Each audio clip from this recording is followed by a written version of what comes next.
Hey, what's going on, guys? It's Jack, back again to bring you just some clarification on what's going on with stats and really what you should be looking for how you're gearing with 7.15 and even going into Nighthold. So in my previous video, just with the guide update, I kind of told you about how you're going to be going for item level primarily, but there is some nuance with it.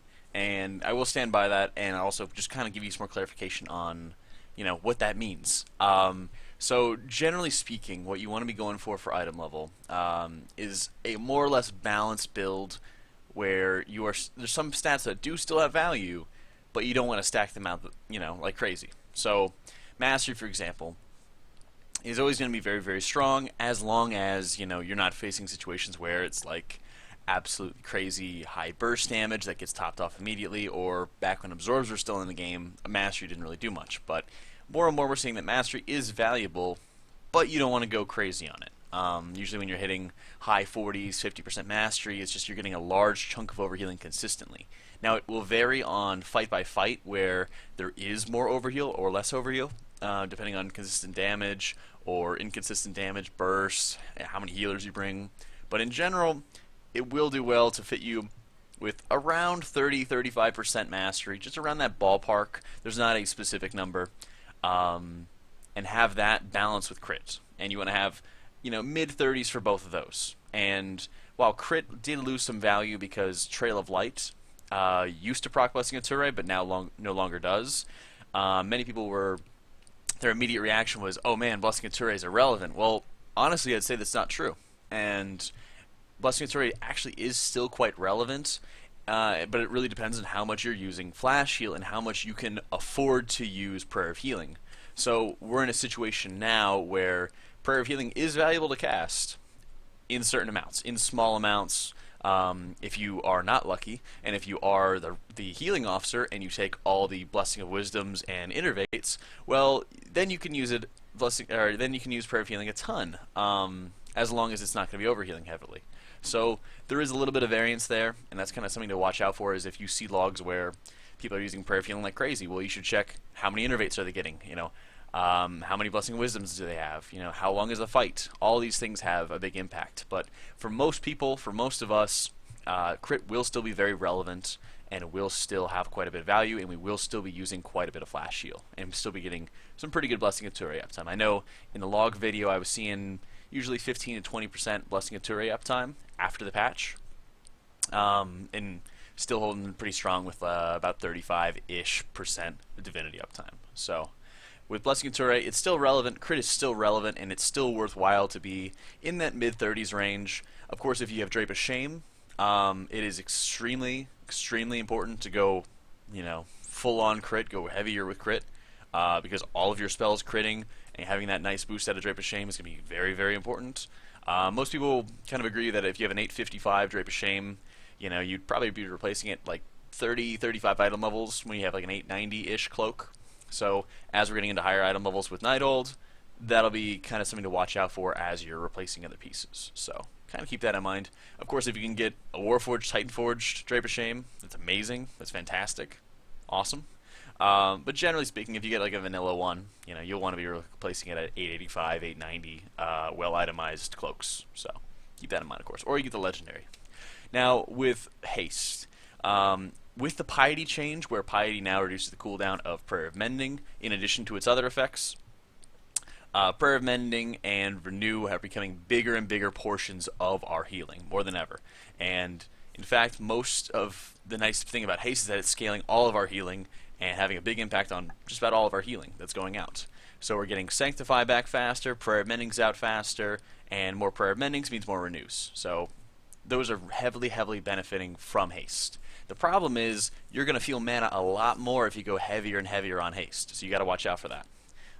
My recommendation would be mid to high teens. You'll get a lot more haste as the tier goes on and stuff like that. So Nighthold will have plenty of haste for you to go from, so I never really see a situation where you'd be pushed into having to gem or enchant haste at all, because there should be plenty for you in the new raid. So I wouldn't worry too much about that, but just keep a healthy amount, because again, if you're going too high on it, you're really going to be feeling the mana very quickly. It'll probably be amazing for short fights, parse fights, things like that, but in terms of progression, in terms of what you should be going for your guild, you know, mid to high teens along those lines will be pretty beneficial towards you. So, no versatility. Versatility, you know, just kind of flat linear increase. There's nothing too flashy about that, but it's pretty solid in small amounts. It just scales really, really poorly. So even if something has versatility on it, it's not horrible. A lot of the stats, all the stats for the most part, have gotten closer and closer together. So it's not that bad. I would not worry about it too much if you have to take a versatility tier set bonus or something along those lines, or your higher item level piece has versatility on it. So it's not the end of the world. It's not that bad. Of course, if you'd like a link to Pawn, Pawn is an add-on that basically you can compare one item to another based on stat weights.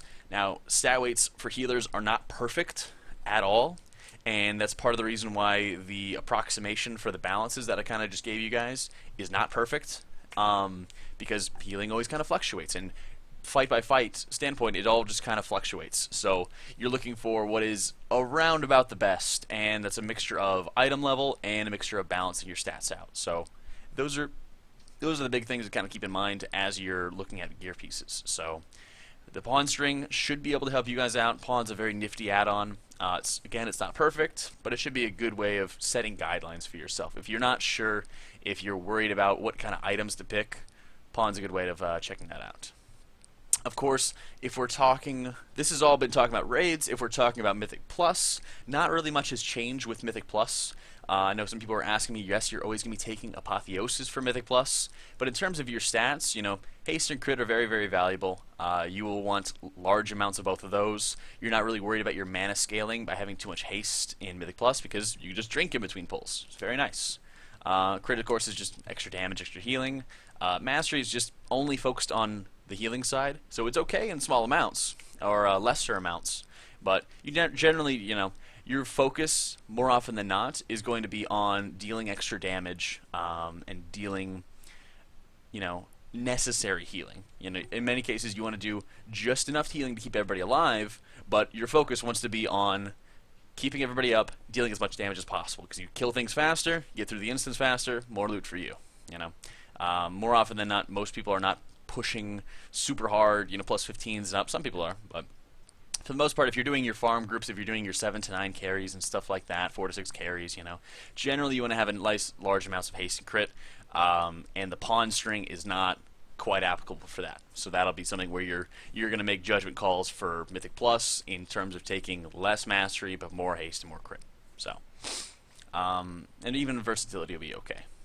So I think that kind of just covers most of what's going on with stats, but with set bonuses, I kind of wanted to get just a little bit more clarity on set bonuses and what's going on. While I did, you know, let you guys know that the set bonuses are quite good, they're very, very strong, and I'll definitely reiterate that and stand by that. In terms of picking your set bonuses, the pieces that you would like to pick, there's 2 that have versatility on them, and the rest do not. So at first look, you're like, oh, okay, I'll just take whatever does not have versatility on it. But at the same time, you have to balance and pick your set bonuses around what legendaries you have. Because most people don't have, you know, the top 5 legendaries. They don't have all the crazy legendaries to choose from. So they're choosing based off of what they already have. So I personally already have the cloak, and I have the necklace Pradaz. Well, regardless of whatever legendary I get, I'm going to stay with the cloak for sure. So knowing I'm never going to roll on the boss that has the cloak tier, and then you have 5 options left. I saved up all my coins personally for the first week, so I'll have the option just to kind of roll on almost every single boss on heroic, or maybe I'll roll again on, you know, a normal boss, or run heroic twice, something like that. But in terms of what you should be rolling on, focus on what you don't have with your legendaries. So if you have the legs and you have the cloak, well, there's your 4 there's your 4 set bonuses that you're taking. There's whatever is not the legs and the cloak. So kind of keep that in mind when you're choosing them. It's not always going to look pretty. It's not always going to look amazing. If you're a Mythic Raider from TOV and you're 3-3, you know, you're still going to want to roll on heroic loot. I probably would not roll on normal tier. If you can get normal tier, it's okay. But generally you want to be looking for side grade equivalent, equal item level or higher item level when you're choosing your set bonuses. So keep that in mind. With Relics, of course, we went over Relics in the last video, but again, to reiterate, there's only one good life relic. It's off High Botanist Talarn, and it's Holy Word Healing. And there is the Star Augur, which is the highest item level, and it's the best trait for Holy Relics, which is Holy Hands. So those are the kind of things that you want to be focusing on.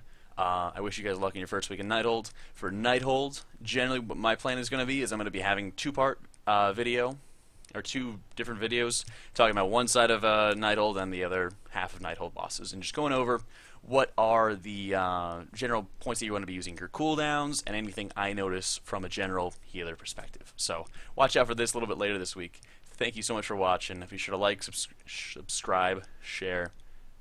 I love you guys a long time. Have a good one. I'll see you all next time.